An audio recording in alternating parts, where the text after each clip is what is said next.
Ah, mon cheval, quand je mets les aides du départ au galop, il s'excite super fort. Hein? Pourquoi? Parce que la plupart des gens, ils mettent les aides du départ au galop et ils espèrent que le cheval va partir au galop tout de suite.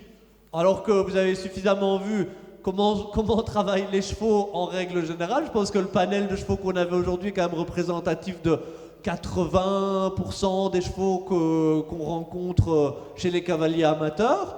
Hein, vous voyez bien que les chevaux, en règle générale, ils passent plus de temps à penser à autre chose qu'à être avec leur cavalier, parce qu'on leur laisse beaucoup de temps pour penser à autre chose. Et puis tout d'un coup, le cavalier met les aides, le cheval il est surpris, il essaye de faire le mieux qu'il peut, il va partir au galop n'importe comment. Et puis le cavalier me dit « Oh, mon cheval, il réagit vraiment pas bien sur son départ au galop. » Ok, bah ouais, parce qu'il pensait à autre chose et puis que tout d'un coup, il a essayé de faire du mieux qu'il pouvait. Donc il y a ce truc de double signal, c'est-à-dire qu'il y a toujours un signal qui dit « Attention, on va faire quelque chose », et puis le signal qui dit « Maintenant, tu peux le faire ».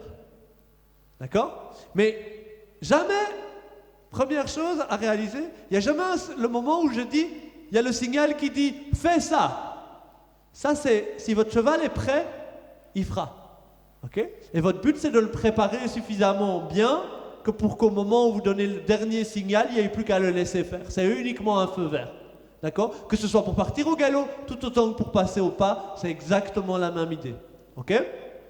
Donc par exemple, parce que c'est très représentatif le départ au galop, qu'est-ce que je vais faire? Je suis dans mon trot, je mets les aides du galop, 1, 2, 3, départ au galop.